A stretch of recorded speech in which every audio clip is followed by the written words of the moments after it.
Obrigada. Com licença. Obrigada.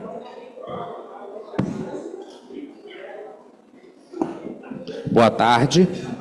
Vamos agora para a nossa mini-aula, patrocinada pela AstraZeneca. Agradecer a parceria da AstraZeneca aqui no simpósio, né? E vamos falar de aqui o possível conflito de interesse, porque foi um acordo meu da AstraZeneca para fazer a apresentação, mas eu já sou conferencista da AstraZeneca, mas o conteúdo é de inteira responsabilidade minha, não passou por nenhuma visualização da AstraZeneca, então o conflito, de certa forma, reduz, porque é uma visão minha sobre o produto e sobre o contexto de que ele é usado.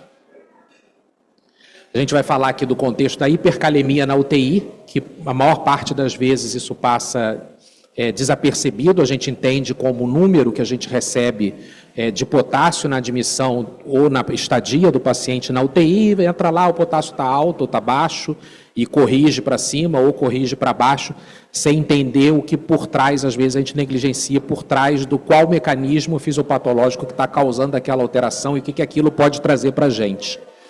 Então, só lembrando do ponto de vista de conceito, né, o potássio é principalmente um íon intracelular e é o nosso principal íon no organismo, um íon positivo, e somente 2% dele está no conteúdo extravascular, diferente de, por exemplo, o sódio, que é exatamente o inverso, mas a preponderância do potássio é muito maior no organismo.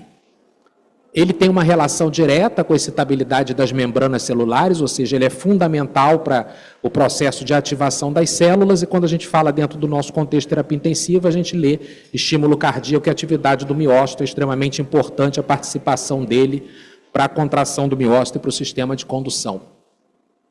Insulina e agonistas beta deslocam o potássio para o intracelular, e daqui a gente já pega um pouco do que a gente faz de ação para tratamento da hipercalemia, onde tanto a insulina como os agonistas beta, ativando bombas, trazem o potássio para dentro da célula e muitas vezes em troca, carregando junto com o íon de hidrogênio e trazendo para fora o sódio.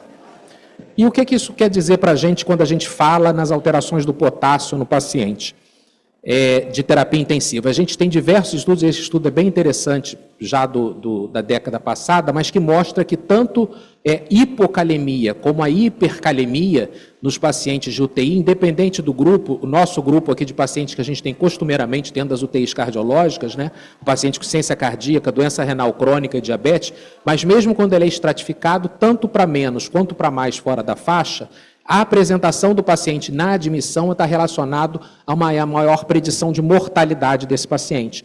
Então, é um dado em que a gente já pode utilizar em saber o risco daquele paciente, sabendo que esse paciente que tem uma alteração do potássio, seja para cima ou para baixo, ele tem maior risco de um desfecho negativo dentro da unidade de terapia intensiva.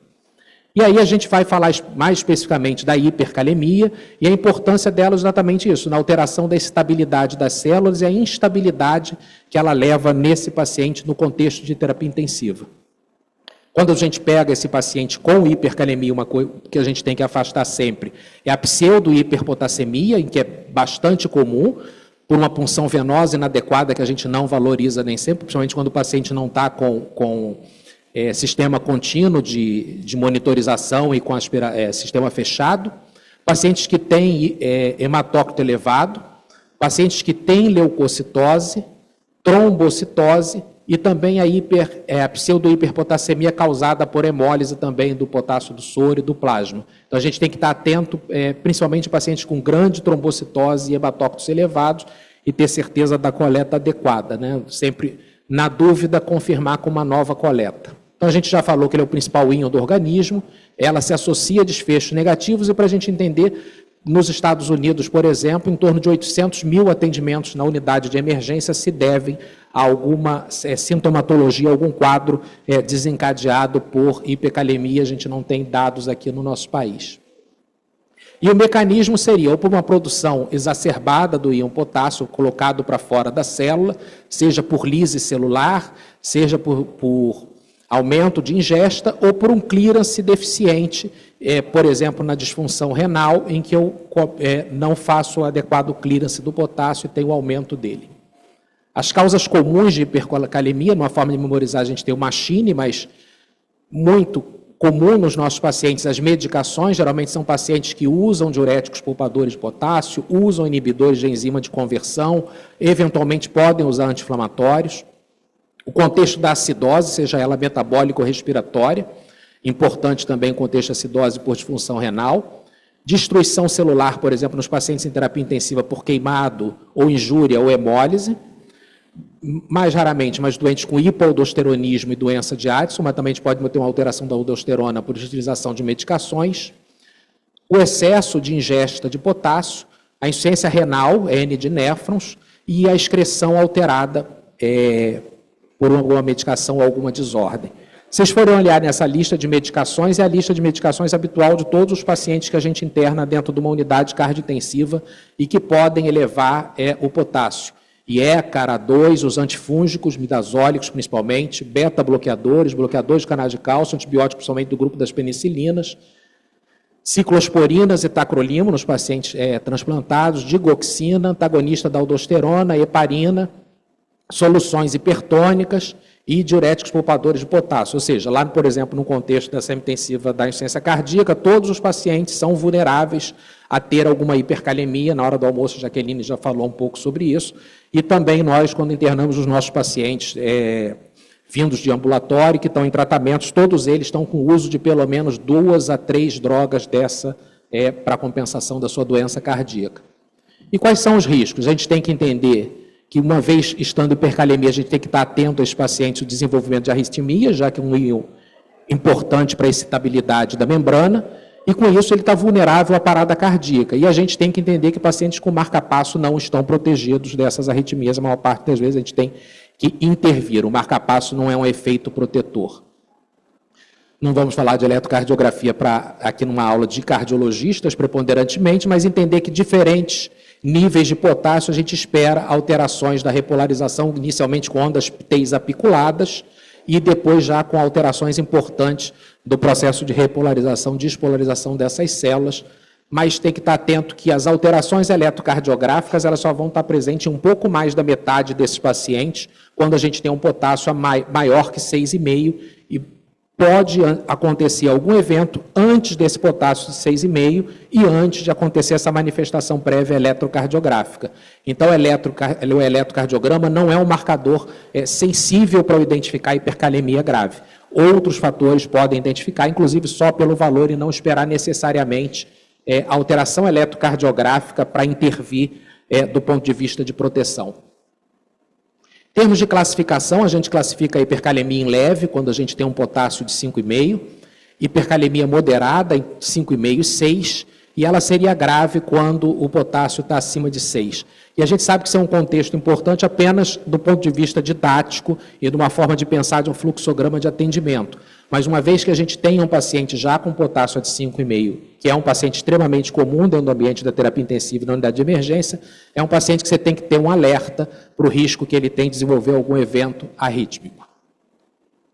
Esse trabalho é um trabalho que mostra a mortalidade nos pacientes dentro de uma unidade coronariana, uma unidade cardiointensiva da Mayo Clinic.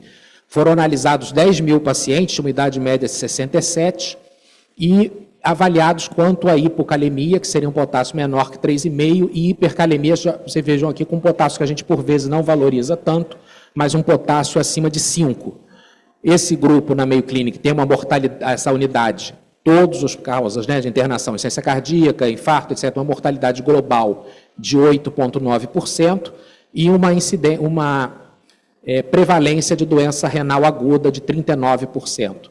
E observava-se uma maior mortalidade desses grupos, como a gente viu no outro estudo, tanto na hipocalemia como na hipercalemia, o que é interessante aqui no gráfico vermelho, em que é a mortalidade intra-hospitalar, independente da mortalidade dentro da UTI, também no hospital e mesmo pós-alta, aqueles pacientes que são admitidos com potássio acima de 4,5 mostravam já um pior desfecho. E se a gente for pegar, por exemplo, o score que a gente usa de gravidade de paciente em terapia intensiva, como o APACHE, a gente usa no APACHE um potássio de 5,5 como um critério de gravidade, quando a gente vê aqui que pacientes já com potássio acima de 4,5 já tem um desfecho pior do que os pacientes que têm dentro da faixa de normocalemia. Esse estudo, quando divide pacientes com insuficiência cardíaca e doença coronária, os achados são semelhantes, tanto no ponto de vista intra-UTI como pós-UTI na unidade de internação, com desfechos negativos no potássio elevado. Esse outro estudo pega o desfecho em pacientes internados independentes da unidade em que ele está internado, né, e compara com os desfechos. Se vocês olharem, são pacientes preponderantemente que a gente tem na nossa amostra, dentro de uma unidade cardiológica, pacientes preponderantemente hipertensos, diabéticos, com doença cardiovascular e insuficiência renal. Ou seja, a população que a gente trabalha comumente é que está mais exposta ao risco de hipercalemia. E preponderantemente, na internação, a grande parte se apresenta com uma hipercalemia que inicialmente a gente classifica como leve e que são pacientes que, por vezes, a gente negligencia, pacientes que vão ter um pior desfecho.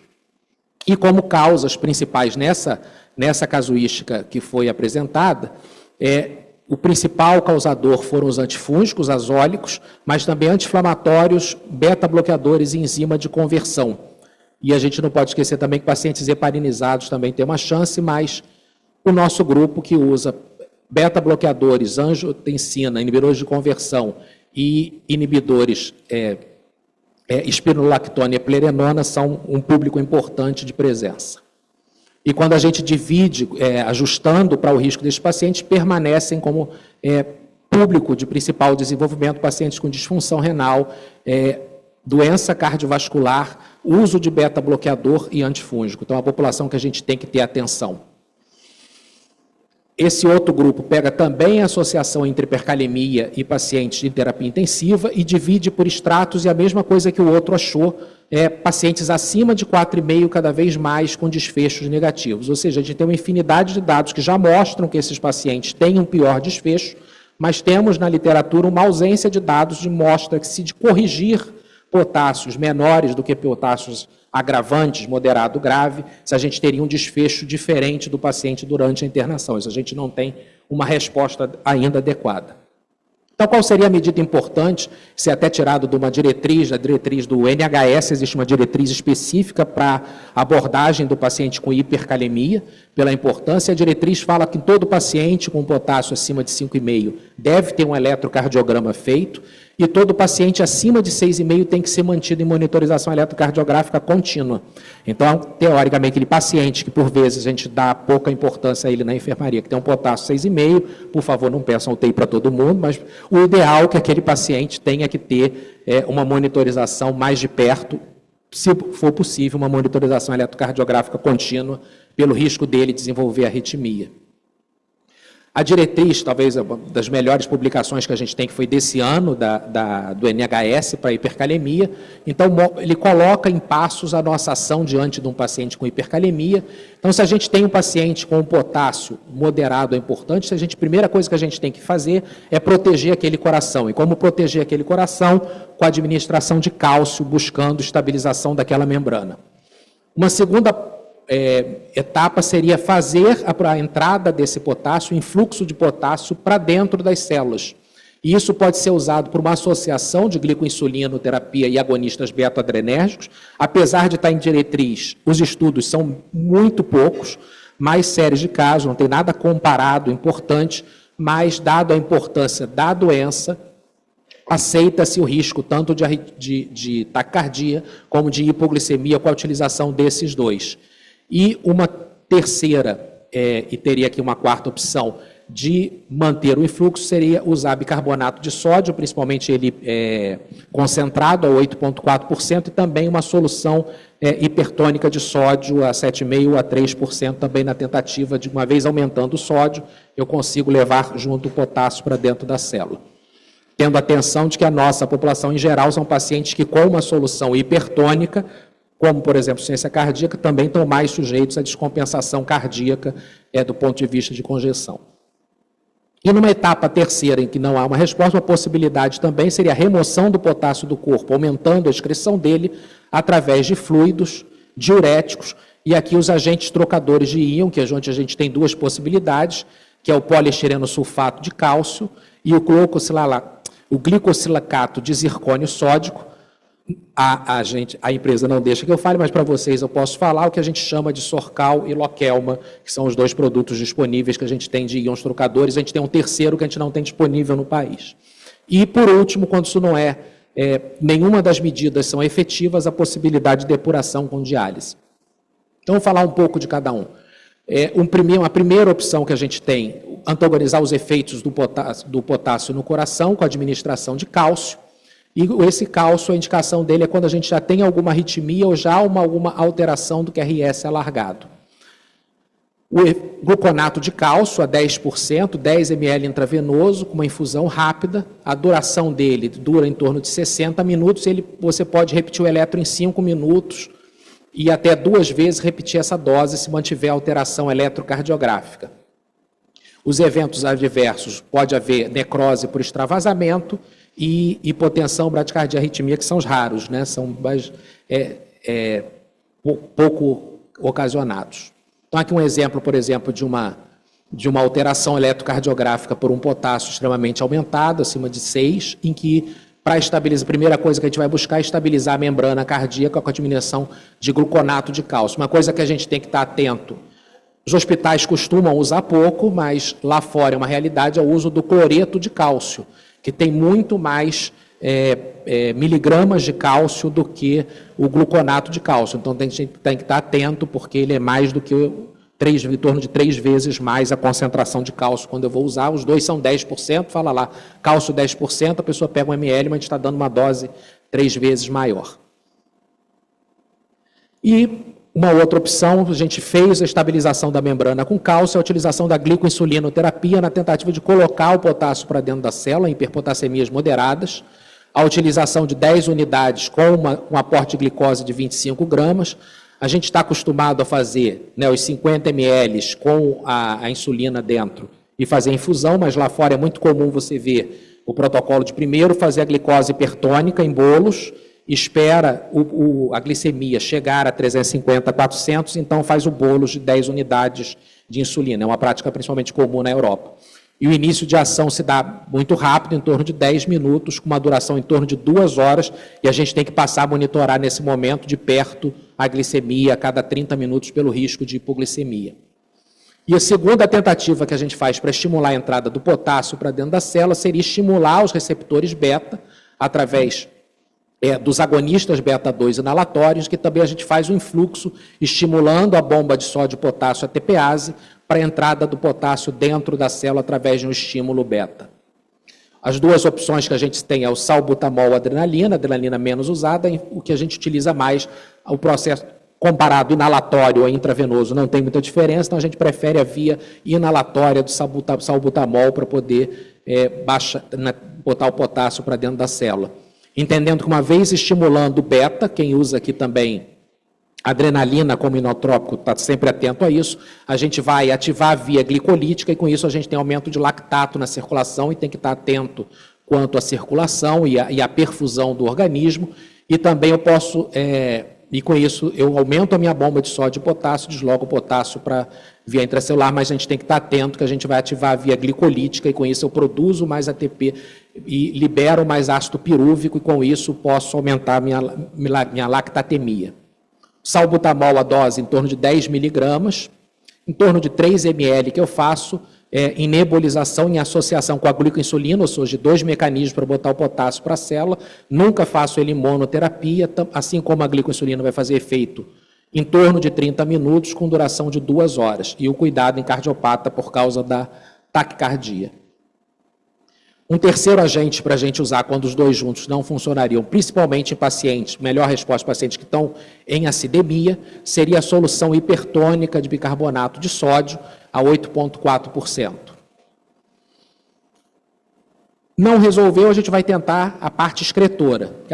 O diuréticos de alça, principalmente se o paciente se manifesta com oligúria ou sobrecarga de volume, a gente tem que ter atenção, não vai fazer isso no paciente que clinicamente a gente vê que tem hipovolemia. E os eventos adversos, alcalose metabólica, hipomagnesemia e hipofosfatemia, pelo uso do diurético. O diurético sempre usado é a furosemida na dose de 1 miligrama por quilo.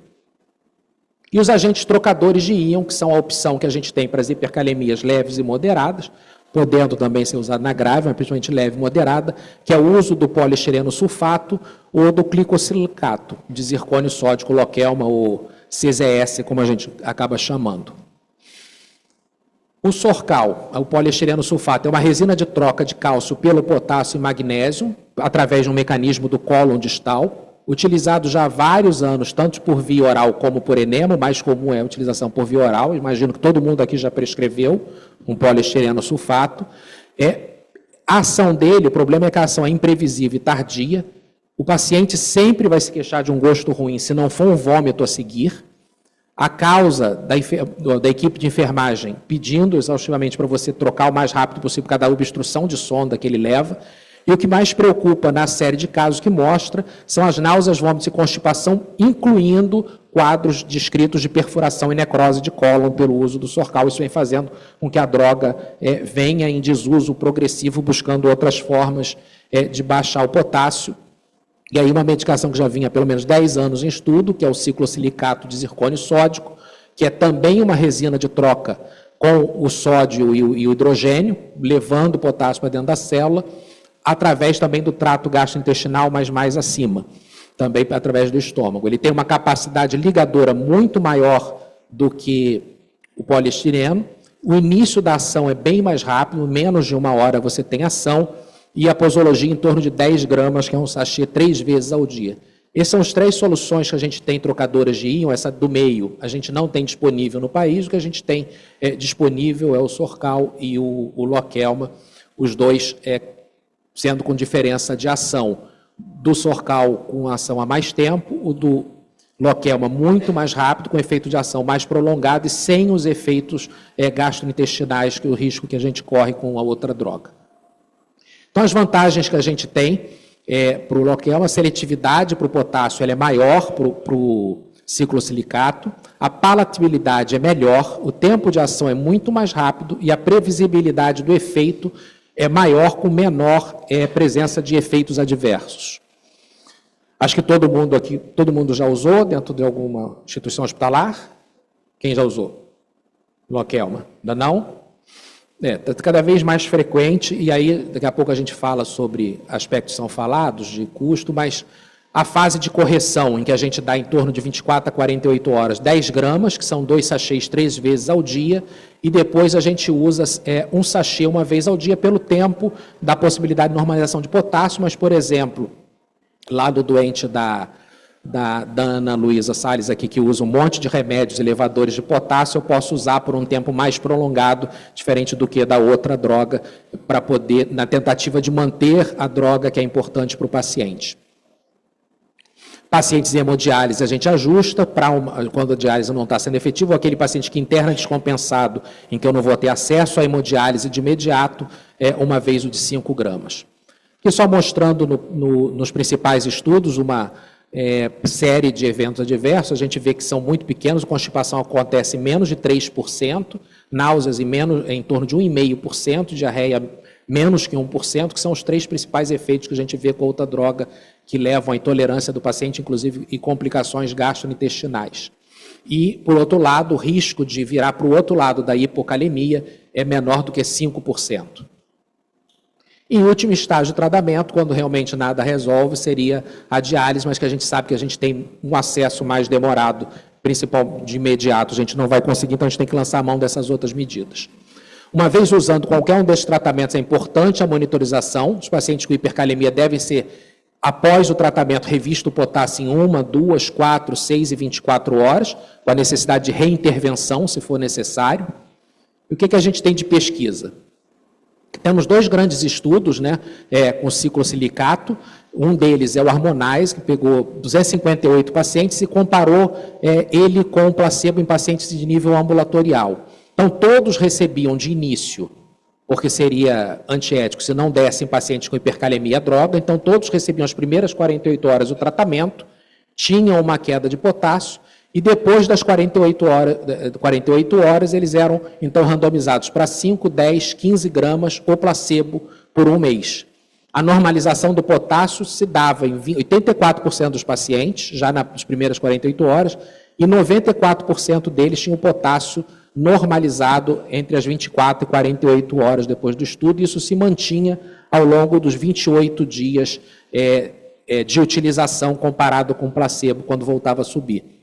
Mais uma vez, o público que a gente está falando é o nosso público cardiológico, com doença renal crônica, não dialítica, insuficiência cardíaca, diabéticos e usuários de inibidores de enzima de conversão, ou seja, é a nossa praia de utilização. Esse segundo estudo foi publicado na New England, que pegava pacientes gerais com potássio entre 5 e 6,5, comparava a droga com o placebo e também em 48 horas, ele, obviamente, comparado ao placebo, foi superior em pacientes sem risco. E o terceiro estudo que a gente tem mais importante, o Energize, que é um paciente aí também no contexto hospitalar, pacientes com potássio acima de 5,8, era feita a associação de glicoinsulino com o ciclosilicato ou a glicoinsulina com o placebo, como nós faríamos. E o potássio reduzido em 4 horas foi muito maior no grupo da associação de medicações e com menor necessidade de uma terapia adicional, mostrando-se, então, a associação benéfica comparado com só a glicoinsulinoterapia. Esse é mais uma publicação que a gente tem de 2019 recente, já bem mostrando do manuseio dos pacientes com hiperlactatemia, que coloca também, baseado nesses estudos, os trocadores de íon como forma de tratamento, principalmente o ciclosilicato pela segurança. Então, sempre lembrar de que o paciente com hipercalemia, sempre avaliar o eletro. Se eu tenho alguma alteração eletrocardiográfica suspeita ou presente, o gluconato de cálcio para a estabilização da membrana. Se essa hipercalemia é classificada como leve, rever as medicações que possam ser suspeitas e o início do trocador de íon para normalização.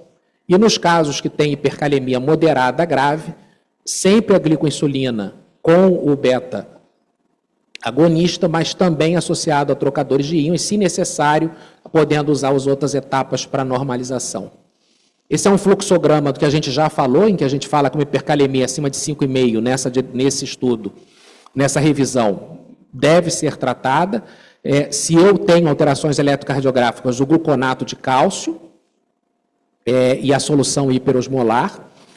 Se eu não resolvo, em presença disso, insulina com beta, lembrando do aporte de glicose e monitorização da hipoglicemia. Se ele ainda se mantém, eu posso usar a solução trocadora de íon. Se eu não tenho alteração eletrocardiográfica, afastar a pseudo-hipercalemia. E se o potássio é maior que 6, se ele não é maior que 6 já de cara, entre 5,5 e 6, só a substância trocadora de íons. Se ele é maior do que 6, nebulização, glicoinsulino e a solução trocadora de íons, que é os 2 sachês diluídos em um copo d'água. E se isso não resolve, então eu lanço mão dos outros mecanismos. O que a gente deixaria de mensagem? A hiperpotassemia pode estar associada com complicações graves.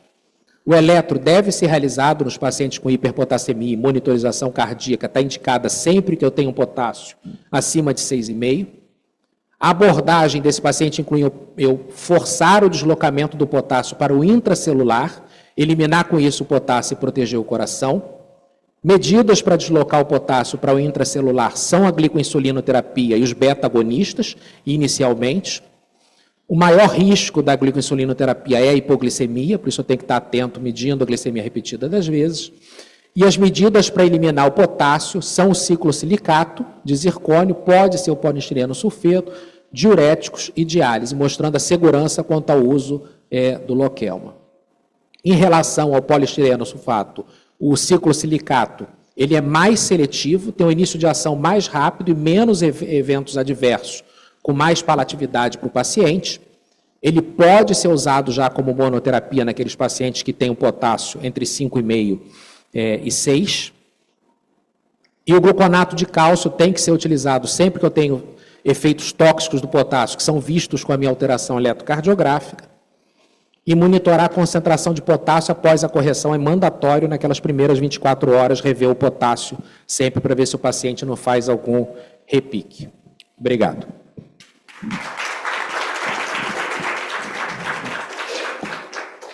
Dúvidas? Não? Ninguém usou, mas não tem dúvida. Então, eu já vou dar uma primeira dúvida aqui que todo mundo questiona, porque eu já ouvi isso lá. O custo é alto, tá? Então, o preço vem o preço do custo alto. Porém, a gente sempre prescreve o outro, o poliestireno sulfato, sem saber o preço que a gente está pagando. Alguém tem noção do preço do envelope do Sorcal? Hã? 40. R$40. É o preço que a gente tem em torno de mercado do Sorcal, que a gente prescreve lá 2 vezes. Não tinha noção disso, né? R$40. E, então, a gente está falando de... E a terapia, o preço é muito semelhante. Não é diferente disso, ainda não é uma redução, mas a gente sabe que a demanda é que refaz a oferta, né? E o custo das outras complicações de arritmia, diálise e das outras coisas, né, são maiores. Uma dúvida que a gente tem, que os estudos não mostram, é isso. Corrigir o potássio na admissão na emergência é mandatório, mesmo nos casos leves, sem manifestação? Dado que a gente tem de desfecho, eu acho que sim. Mas a gente não tem ainda 100% certeza disso. Eu acho que um paciente com risco cardiovascular alto, que se apresenta com potássio acima de 5,5, ele deve ser olhado diferente e, por vezes, deve haver algum grau de intervenção ali para poder baixar aquele potássio para uma normocalemia. Oi. Boa tarde. Na verdade, não é uma dúvida, é uma dica de quem aplica os trocadores de cálcio. Diluir em água gelada. Fica mais palatável e não entope a sonda, você não vai arrumar um problema com a enfermagem. Então, olha a dica. Parece besteira, mas ele dilui muito rápido. Qualquer um trocador de cálcio, com água gelada. Botar na prescrição, você pode diluir em 50, para quem tem restrição hídrica, dilui muito rápido, não entope a sonda e você vai passar seu plantão feliz. Esse é o macete. Um outro macete do outro lado que eu já sei da enfermagem que me conta, falando, não, esse agora que vocês estão passando aí, ele está entupindo muito menos sonda do que o outro. Mas a gente não tem isso em literatura. Tem na prática da beira de leito, a informação das equipes. Mais dúvidas? Não? Tony? Não? Então, agradecer a todos a presença. Vamos dar continuidade. Ainda temos atividade até às 6 da tarde. Espero que com luz. Obrigado a todos.